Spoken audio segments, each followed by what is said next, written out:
Hi everyone welcome back to our channel Pavithra B Kannada vlogs. ಇವತ್ತು ವರಮಹಾಲಕ್ಷ್ಮಿ ಹಬ್ಬ. ನಾನು ವರಮಹಾಲಕ್ಷ್ಮಿ ವ್ರತನ ಹೆಂಗೆ ಆಚರಣೆ ಮಾಡಿದೆ ಅಂತ ನಿಮ್ಮ ಜೊತೆ ನಾನು ಶೇರ್ ಮಾಡ್ಕೋತೀನಿ. ಇವತ್ತು ಬೆಳಗ್ಗೆ ಒಂದು 2 ಗಂಟೆಗೇ ಎದ್ದಿದ್ದೆ, ಯಾಕಂದರೆ ಅಷ್ಟು ಕೆಲಸಗಳಿತ್ತು. ರಾತ್ರಿ ನಾನು ಮಾಡೋಕ್ಕಾಗಲಿಲ್ಲ, ನಿದ್ದೆ ಮಾಡಬೇಕು ಅನ್ನಿಸ್ತಾಯಿತ್ತು. ನಾನು ಸಿಕ್ಕಾಪಟ್ಟೆ ಟಯರ್ಡ್ ಆಗಿದ್ದೆ, ಹಂಗಾಗಿ ಮಲ್ಕೊಂಬಿಟ್ಟೆ. ಬೆಳಗ್ಗೆ 2 ಗಂಟೆಗೆ ಎದ್ದು ಎಲ್ಲ ಕೆಲಸಗಳನ್ನೂ ಮುಗಿಸ್ಕೊಂಡು ಬಾಗಿಲಿಗೆ ನೀರು ಹಾಕ್ತಾಯಿದ್ದೀನಿ. ಈಗ ನೀರು ಹಾಕ್ತಾ ಇರಬೇಕಾದ್ರೆ ನನಗೆ 4:30 ಆಗಿತ್ತು. ಬಾಗಿಲಿಗೆ ನೀರು ಹಾಕ್ಬಿಟ್ಟು ಬಂದು ಮನೆಯೆಲ್ಲ ನೀಟಾಗಿ ಒರೆಸ್ಕೊಳ್ಳೋಣ ಅಂಥೇಳಿ ಉಪ್ಪು ಅರಿಶಿನ ಎಲ್ಲ ಹಾಕಿ ನೀಟಾಗಿ ಮನೆಯೆಲ್ಲ ಒರೆಸ್ಕೊಂಡೆ. ಆದಷ್ಟು ಬೆಳಗ್ಗೆನೇ ಪೂಜೆ ಮಾಡ್ಕೊಳ್ಳೋಣ ಅಂತ ಟ್ರೈ ಮಾಡಿದೆ, ಬಟ್ ಆಗಲಿಲ್ಲ. ಯಾಕಂದರೆ ನನಗೆ ನಿನ್ನೆ ಕೆಲಸಗಳು ಬ್ಯಾಕ್ ಇದ್ದಿದ್ದರಿಂದ ಇವತ್ತು ಅದನ್ನು ಮುಗಿಸೋದಕ್ಕೆ ಟೈಮ್ ಆಗೋಯಿತು. 2 ಗಂಟೆಗೆ ಎದ್ದವಳು 4 ಗಂಟೆವರೆಗೂ ಮನೆ ಕೆಲಸನೇ ಆಗೋಯಿತು. ನಾನು ಎದ್ದಿದ್ದಾಗ ಇವತ್ತು ಯಾರೂ ಎದ್ದಿರಲಿಲ್ಲ. ಆದ್ರೂ ಹೊರಗಡೆ ಬಂದು ಧೈರ್ಯವಾಗಿ ರಂಗೋಲಿ ಎಲ್ಲ ಬಿಟ್ಟೆ. ರಂಗೋಲಿ ಅಂತೂ ತುಂಬ ಚೆನ್ನಾಗಿ ಬಂತು. ಇನ್ನು ನಾನು 2 ಕಡೆ ರಂಗೋಲಿ ಹಾಕ್ತೀನಿ ಮನೆ ಮುಂದೆ, ಬಟ್ ಒಂದು ಕಡೆ ಹಾಕ್ತೆ, ಇನ್ನೊಂದು ಕಡೆ ಹಾಕಲಿಲ್ಲ. ಆಮೇಲೆ ಹಾಕೋಣ ಅಂತ ಹೇಳ್ಬಿಟ್ಟು ಇನ್ನು ನಾನು ಸ್ನಾನ ಮಾಡಿಕೊಂಡು ಬಂದೆ. ಹಂಗೆ ಬಟ್ಟೆ ಎಲ್ಲ ವಾಶ್ ಮಾಡಿಬಿಟ್ಟೆ. ನನಗೆ ಪೂಜೆ ಮಾಡಬೇಕಾದ್ರೆ ಹಳೆ ಬಟ್ಟೆಗಳಿದ್ರೆ ಆಗೋದಿಲ್ಲ, ಹಂಗಾಗಿ ಅಲ್ಲಿ ಬಟ್ಟೆನ ಅಲ್ಲೇ ವಾಶ್ ಮಾಡಿಬಿಟ್ಟು ಪ್ರಸಾದಕ್ಕೆ ಇಟ್ಬಿಟ್ಟು ತೋಟಕ್ಕೆ ಹೋಗಿದ್ದು ಬಟ್ಟೆ ಎಲ್ಲ ಹಾರಾಕ್ಬಿಟ್ಟು ಬಂದು ಮತ್ತೆ ಈಗ ಇನ್ನೊಂದು ಕಡೆ ರಂಗೋಲಿ ಬಿಡ್ತಿದ್ದೀನಿ. 2 ಕಡೆ ಬಿಡ್ತೀನಲ್ವಾ, ಸೊ ನಮ್ಮದು ಗೇಟ್ ಫ್ರಂಟ್ ಅಲ್ಲಿ ಇವಾಗ ಬಿಡ್ತಾಯಿದ್ದೀನಿ. ಅಲ್ಲಿ ಬಣ್ಣ ಹಚ್ಚೋಣ ಅಂತ ಅಂದ್ಕೊಂಡಿದ್ದೀನಿ. ಲೇಟ್ ಆಗೋಯಿತು. ನಾನು ಅಂದ್ಕೊಂಡೆ ಅರಿಬರಿಲಿ ಮಾಡೋದಕ್ಕಿಂತ ಎಲ್ಲನೂ ಕಂಪ್ಲೀಟಾಗಿ ಮುಗಿಸ್ಬಿಟ್ಟು ನೀಟಾಗಿ ಮಾಡೋಣ ಅಂತ. ಹಾಗೆ ಪ್ರಸಾದಕ್ಕೆ ನಾನು ಹಯಗ್ರೀವ ಮಾಡ್ಕೊಳ್ಳೋಣ ಅಂತ ಅಂದ್ಕೊಂಡೆ. ಹಯಗ್ರೀವ ಅಂದರೆ ಏನೂ ಇಲ್ಲ, ಒಬ್ಬಟ್ಟು ಹೂರ್ಣ ಥರನೇ ಇರುತ್ತೆ ಅದೂ, ಬಟ್ ಸ್ವಲ್ಪ ಡಿಫ್ರೆಂಟಾಗಿರುತ್ತೆ. ತುಪ್ಪ ಎಲ್ಲ ಹಾಕ್ತೀವಿ, ಡ್ರೈ ಫ್ರೂಟ್ಸ್ ಎಲ್ಲ ಹಾಕ್ತೀವಿ, ಅಷ್ಟೇ, ಇನ್ನೇನಿಲ್ಲ. ಸೊ ಅದನ್ನು ಮಾಡೋಣ ಅಂತ ಹೇಳ್ಬಿಟ್ಟು ನಾನು ಕಡಲೆಬೇಳೆನ ಬೇಯಕ್ಕಿಟ್ಬಿಟ್ಟು ರಂಗೋಲಿ ಎಲ್ಲ ಬಿಡ್ತಾ ಇರೋದು. ಅದೆಲ್ಲ ಶೂಟ್ ಮಾಡೋಣ ಅಂತ ಅಂದ್ಕೊಂಡೆ, ನನ್ನ ಕೈಲಿ ಆಗಲಿಲ್ಲ. ಸ್ವಲ್ಪ ಕಷ್ಟನೇ ಆಗೋಯ್ತು ಎಲ್ಲನೂ ನಾನು ರೆಕಾರ್ಡ್ ಮಾಡ್ಕೊಳ್ಳೋದು. ಬಟ್ ಇನ್ನೊಂದು ಸಾರಿ ನಾನು ಮಾಡಿ ತೋರಿಸ್ತೀನಿ. ಆ್ಯಕ್ಟಿವ್ ಅಂತೂ ತುಂಬ ಚೆನ್ನಾಗಿ ಬಂದಿತ್ತು. ನಾನು ಇನ್ನೇನೂ ಮಾಡಲಿಲ್ಲ, ತಿಂಡಿ ಎಲ್ಲ ಮಾಡೋಣ ಅಂತ ಅಂದ್ಕೊಂಡೆ, ಬಟ್ ಆಗಲಿಲ್ಲ. ನನ್ನ ಸಿಚುವೇಶನ್ನು ಆ ಥರ ಇತ್ತು. ಹಾಗಾಗಿ ಇಲ್ಲ, ಎಷ್ಟಾಗುತ್ತೋ ಅಷ್ಟು ಮಾಡೋಣ ಅಂತ ಹೇಳ್ಬಿಟ್ಟು ಜಸ್ಟ್ ಪ್ರಸಾದ ಒಂದು ಮಾಡ್ಕೊಳ್ಳೋಣ ಅಂತ ನಾನು ಜಸ್ಟ್ ಅಷ್ಟೇ ಮಾಡಿದ್ದು. ಅದಾದಮೇಲೆ ನಾನು ಮತ್ತೆ ಬಂದು ಕೇಸರಿಬಾತ್ ಏನೋ ಮಾಡಿದರು ಆಮೇಲೆ ಲಾಸ್ಟಲ್ಲಿ. ಬಟ್ ನಾನು ಹಯಗ್ರೀವ ಒಂದೇ ಪ್ರಸಾದ ಅಂತ ಮಾಡಿದ್ದು, ಇನ್ನೇನು ದೇವ್ರಿಗೆ ನಾನು ಇಡಲಿಲ್ಲ ಈ ಸಾರಿ. ರಂಗೋಲಿ ಎಲ್ಲ ಬಿಟ್ಟೆ. ರಂಗೋಲಿ ಕೂಡ ತುಂಬ ಚೆನ್ನಾಗಿ ಬಂತು, ನನಗೆ ಇಷ್ಟ ಆಯಿತು. ಬಟ್ ನಾನೇನು ತಲೆಯಲ್ಲಿ ಇಟ್ಕೊಂಡು ಹೋಗಿರಲಿಲ್ಲ, ಸುಮ್ಮನೆ ಹಾಗೆ ರ್ಯಾಂಡಮಾಗಿ ಬಿಟ್ಟೆ. ಇಷ್ಟೊತ್ತಿಗೆಲ್ಲ 7:30 ಆಗೋಗಿತ್ತು. ನಾನು ದೇವ್ರ ಪೂಜೆಗೆಲ್ಲ ಇನ್ನೂ ರೆಡಿ ಮಾಡಿರಲಿಲ್ಲ. ಪ್ರಸಾದ ಅರ್ಧಂಬರ್ಧ ಆಗಿತ್ತು. ಈ ಟೈಮಲ್ಲಿ ನಾನು ಡಿಸೈಡ್ ಮಾಡಿಕೊಂಡೆ ಇವಾಗ ಪೂಜೆ ಮಾಡೋದು ಬೇಡ ಅಂತ. ಯಾಕಂದರೆ 6:30ಇಂದ 8:45ವರೆಗೂ ಏನೋ ಇತ್ತು ಅಷ್ಟೇ ಮುಹೂರ್ತ. ಅದಾದಮೇಲೆ ಇರಲಿಲ್ಲ. ಇನ್ನು ಮಧ್ಯಾಹ್ನವೂ ಇತ್ತು, ವೃಶ್ಚಿಕ ಲಗ್ನದಲ್ಲಿ ಏನೋ ಇತ್ತು, ಮತ್ತು ಸಂಜೆಗಿತ್ತು. ಬಟ್ ನಾನು ಸಂಜೆಗೆ ಮಾಡೋಕ್ಕೆ ಕಷ್ಟ ಆಗಿಬಿಡುತ್ತೆ, ಮಧ್ಯಾಹ್ನಕ್ಕೇ ಮಾಡೋಣ ಅಂತ ಅಂದ್ಕೊಂಡೆ. ಬೆಳಗ್ಗೆ ಅಥವಾ ಸಂಜೆ ಮಾಡಿದ್ರೆ ಒಳ್ಳೆಯದು ಅಂತ ಹೇಳ್ತಾರೆ, ಆದರೆ ನನ್ನ ಸಿಚುವೇಶನ್ ಈ ಥರ ಇದ್ದದ್ರಿಂದ, ಸ್ವಲ್ಪ ಕಷ್ಟ ಇದ್ದದ್ರಿಂದ ನಾನು ಮಧ್ಯಾಹ್ನಕ್ಕೇ ಮಾಡಿದೆ. ಏನು ತೊಂದರೆ ಇಲ್ಲ, ಒಳ್ಳೆ ಟೈಮ್ ಆದರೆ ಯಾವಾಗ ಬೇಕಾದರೂ ಮಾಡ್ಬೋದು ಅಂತ ಹೇಳ್ಕೊಂಡು ನಾನು ಮಧ್ಯಾಹ್ನಕ್ಕೆ ಮಾಡೋಣ ಅಂತ ಡಿಸೈಡ್ ಆದೆ. ನಾನು ಹೊರಗಡೆನೂ ಹೋಗಿ ಬರಬೇಕಾಗಿತ್ತು, ಇವತ್ತು ಕೆಲಸ ಇತ್ತು ನನಗೆ. ಸೊ ಹಂಗಾಗಿ ನಾನು ಈ ಡಿಸೈಡ್ ಮಾಡಿದೆ. ಇವಾಗ ನಾನಿಲ್ಲಿ ಮನೆ ದೇವ್ರ ಕಳಸ ಮಾಡಿಡ್ತಾ ಇದ್ದೀನಿ. ನಮ್ಮ ಮನೆ ದೇವರು ಶ್ರೀ ವೆಂಕಟೇಶ್ವರ. ಇವರು ದಾಸ್ಗಳ ಮನೆತನ ಆಗಿರೋದ್ರಿಂದ ಇವರು ದೇವ್ರ ಪೂಜೆ ಮಾಡಿದೆ ಶ್ರೀ ವೆಂಕಟೇಶ್ವರ. ಸೊ ಹಂಗಾಗಿ ನಾನು ಆ ದೇವ್ರದ್ದು ಕಳಸ ಮಾಡ್ತಿದ್ದೀನಿ. ಏನಿಲ್ಲ, ಮಾಮೂಲಿ ನೀರು ಕಳ್ಸೋಕ್ಕೇನೆ ನಾನು ತುಳಸಿ ಹಾಕಿದ್ದೀನಿ ಅಷ್ಟೇ. ತುಳಸಿ ಹಾಕಿ ಹೂವು ಹಾಕಿ ನಾನು ಕಳಸ ಪ್ರಿಪೇರ್ ಮಾಡಿದ್ದೀನಿ. ಅದಕ್ಕೂ ಕೂಡ ಪಚ್ಚಕರ್ಪೂರ, ಅರಿಶಿನ, ಕುಂಕುಮ, ಹೂವು ಎಲ್ಲ ಹಾಕ್ತೀನಿ ಅಷ್ಟೇ. ಅದಾದಮೇಲೆ ನಾನಿಲ್ಲಿ ವ್ರತದ ಕಳಸ ರೆಡಿ ಮಾಡ್ಕೊತಾ ಇದ್ದೀನಿ. ರಾಗಿ ಹಿಟ್ಟಲ್ಲಿ ಅಷ್ಟದಳ ಪದ್ಮನ ರಚಿಸಿ ಅದ್ರ ಮೇಲೆ ಬಾಳೆ ಎಲೆನ ಹರಡಿ ಅದ್ರ ಮೇಲೆ ಅಕ್ಕಿ ಹಾಕಿ, ಅಕ್ಕಿ ಒಳಗೆ ನಾನು ಶ್ರೀಚಕ್ರದ್ದು ಒಂದು ತಾಮ್ರದ ಶೀಟ್ ತಂದಿದ್ದೆ. ಆ ಶ್ರೀಚಕ್ರದ ಶೀಟನ್ನು ನಾನು ಇಡ್ತಾ ಇದ್ದೀನಿ. ಶ್ರೀಚಕ್ರದ ಮೇಲೆ ದೇವಿ ವಾಸ ಮಾಡ್ತಾಳೆ ಅಂತ ಎಲ್ಲರಿಗೂ ಗೊತ್ತು. ಸೊ ಹಾಗಾಗಿ ಶ್ರೀಚಕ್ರನ ನಾನು ಇಡ್ತಾ ಇದ್ದೀನಿ. ಶ್ರೀಚಕ್ರದ ಮೇಲೆ ನಾನು ಬೆಳ್ಳಿ ಚೊಂಬನ್ನು ಇಡ್ತಾ ಇರೋದು.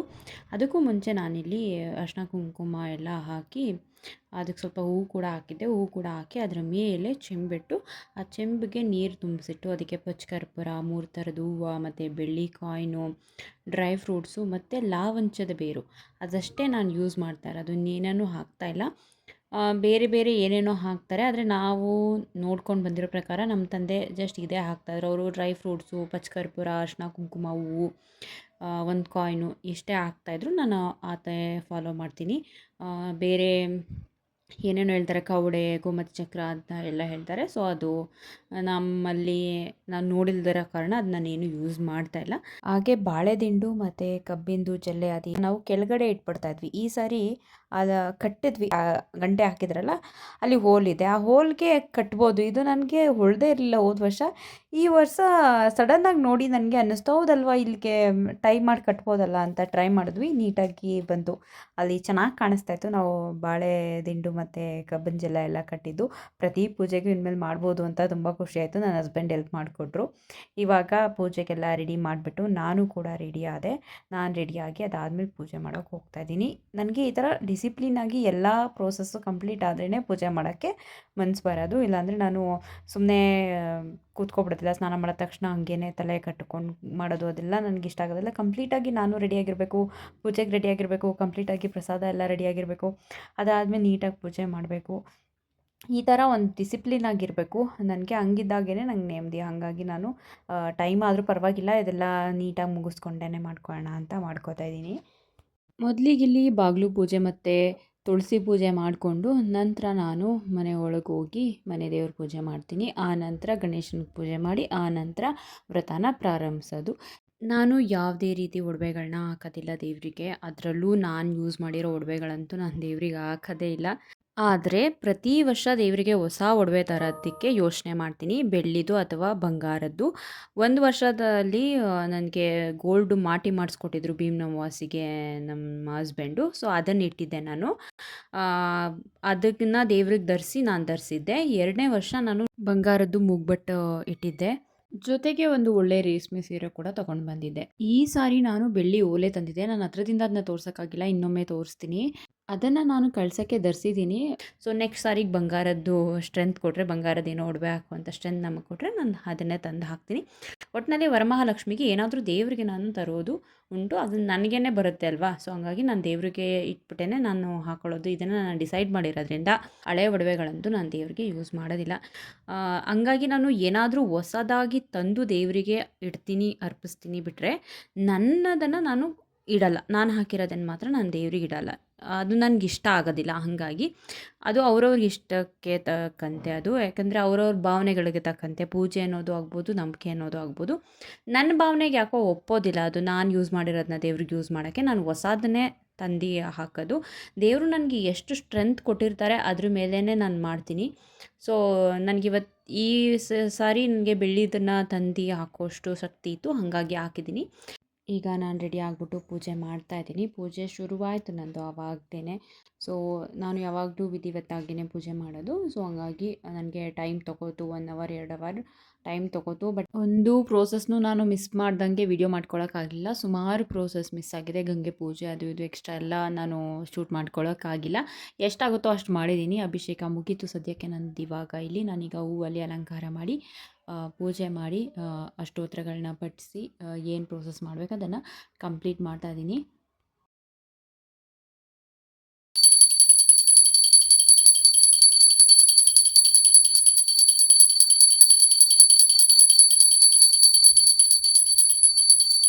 ಹಾಗೆ ಪ್ರಸಾದಕ್ಕೆ ನಾನು ಎಳ್ಳುಂಡೆ ಎಲ್ಲ ಮಾಡ್ಕೊಳ್ಳೋಣ ಅಂತ ಸುಮಾರು ಪ್ಲ್ಯಾನ್ ಮಾಡ್ಕೊಂಡು, ನನ್ನ ಸಿಚುವೇಶನ್ ಸರಿ ಇರಲಿಲ್ಲ. ನಾನು ಆವಾಗಲೇ ಹೇಳ್ದಂಗೆ ನನಗೆ ಹೊರಗಡೆ ಕೆಲಸಗಳು ಇತ್ತು ಜಾಸ್ತಿ ಈ ವಾರ, ಅದು ಅನ್ಎಕ್ಸ್ಪೆಕ್ಟೆಡ್ ಆಗಿ. ಹಾಗಾಗಿ ನಾನು ಏನು ಮಾಡ್ಕೊಳಕ್ಕಾಗಲಿಲ್ಲ. ಹಯಗ್ರೀವ ಒಂದೇ ಮಾಡಿದೆ. ನನ್ನ ಕೈಲಿ ಎಷ್ಟಾಗುತ್ತೋ ಅಷ್ಟು ಮಾಡೋಣ ಅಂತ ಹೇಳಿ ಮಾಡಿದೆ. ಇನ್ನು ಸೀರೆ ಉಡ್ಸೋದು, ಕೆಲವು ಅಲಂಕಾರಗಳೆಲ್ಲ ಸ್ವಲ್ಪ ಮಾಡೋಣ ಈ ಸಾರಿ ಅಂತ ಅಂದ್ಕೊಂಡೆ. ಬ್ಲೌಸ್ ಪೀಸಲ್ಲಿ ಏನಾದರೂ ಟ್ರೈ ಮಾಡೋಣ ಅಂತ. ಬಟ್ ನಂಗೆ ಹೇಳಿದ್ನಲ್ಲ ಟೈಮು ಅದಕ್ಕೂ ಆಗಲಿಲ್ಲ. ಸೊ ಹಂಗಾಗಿ ಇರಲಿ, ಏನು ತೊಂದರೆ ಇಲ್ಲ ಅಂತ ಹೇಳ್ಬಿಟ್ಟು ನಾನು ನನ್ನ ಹತ್ರ ಎಷ್ಟಿತ್ತೋ, ನನಗೆ ಎಷ್ಟು ಸಾಧ್ಯ ಆಯಿತೋ ಅಷ್ಟರ ಮಟ್ಟಿಗೆ ನಾನು ಈ ವರ್ಷ ಪೂಜೆ ಮುಗಿಸ್ಕೊಂಡೆ. ಬಟ್ ಈ ನನಗೆ ಗೊತ್ತಿರೋ ಪ್ರಕಾರ ತುಂಬ ಚೆನ್ನಾಗಿ ಆಯಿತು. ನನ್ನ ಮನಸ್ಸಿಗೆ ನೆಮ್ಮದಿ ಆಯಿತು. ಯಾವಾಗೂ ಪೂಜೆ ಹೆಂಗಾಗುತ್ತೆ ಅನ್ನೋದನ್ನು ನೀವು ಮನಸ್ಸಲ್ಲಿ ಫೀಲ್ ಮಾಡಿದ್ರೇ ಗೊತ್ತಾಗ್ಬಿಡುತ್ತೆ. ಅದು ಪೂಜೆ ಮಾಡೋರಿಗೆ ಅಷ್ಟೇ ಗೊತ್ತು. ಸೊ ನನಗೆ ಪೂಜೆ ಚೆನ್ನಾಗಿ ಅನ್ನಿಸ್ತು, ಚೆನ್ನಾಗಿ ಮುಗೀತು ನನ್ನ ಪೂಜೆ ಅಂತ. ಬಟ್ ಟೈಮಿಂಗ್ ಸ್ವಲ್ಪ ವೇರಿಯೇಷನ್ ಆಯಿತು, ಇರಲಿ, ಏನು ತೊಂದರೆ ಇಲ್ಲ.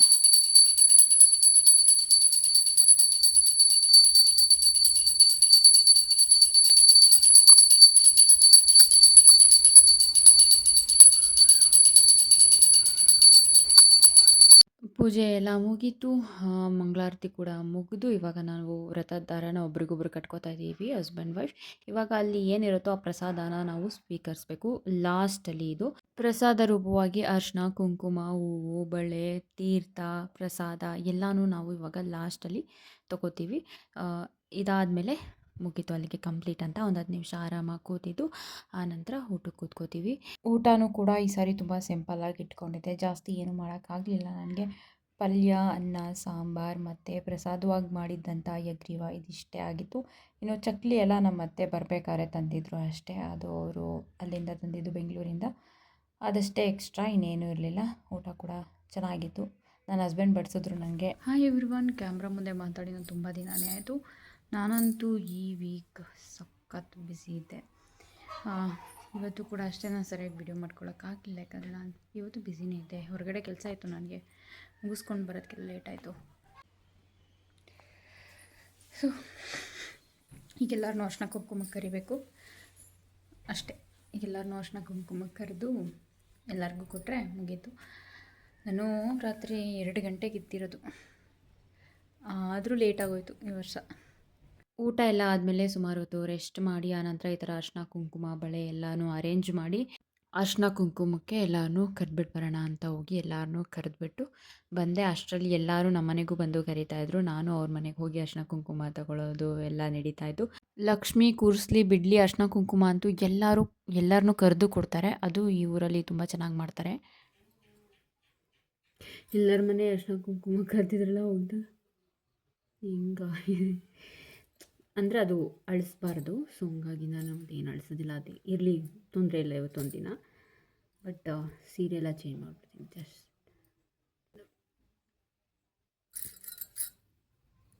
ಸುಸ್ತಾದಂಗೆ ಅನ್ನಿಸ್ತದೆ, ಅಂದರೆ ಬಾಡಿ ಸ್ಟ್ರೈನ್ ಆಗಿದೆ ಅಂತ ಅನ್ನಿಸ್ತದೆ. ನಾನು ಹೂವು ತೋರಿಸ್ಕೊತೀನಿ.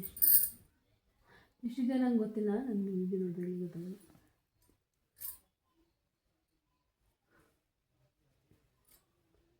ಇಷ್ಟು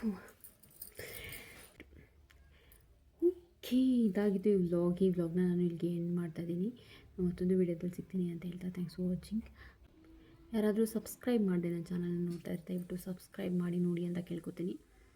ಹಾಗೆ ಎಲ್ಲ ನನ್ನ ವ್ಯೂವರ್ಸ್ಗೂ ಮತ್ತು ಸಬ್ಸ್ಕ್ರೈಬರ್ಸ್ಗೂ ಕೂಡ ದೇವರು ನಿಮಗೆ ಒಳ್ಳೇದು ಮಾಡಲಿ. ವರಮಹಾಲಕ್ಷ್ಮಿ ನಿಮ್ಮ ಮನೆಯಲ್ಲಿ ಅಷ್ಟೈಶ್ವರ್ಯ, ನೆಮ್ಮದಿ, ಸುಖ, ಶಾಂತಿ ಎಲ್ಲನೂ ಕೊಟ್ಟು ಕಾಪಾಡಲಿ ಅಂತ ಕೇಳ್ಕೊತೀನಿ. ಅಷ್ಟಲಕ್ಷ್ಮಿಯರ ಅನುಗ್ರಹ ಕೂಡ ನಿಮ್ಮ ಮೇಲಿರಲಿ ಅಂತ ಕೂಡ ಕೇಳ್ಕೊತೀನಿ.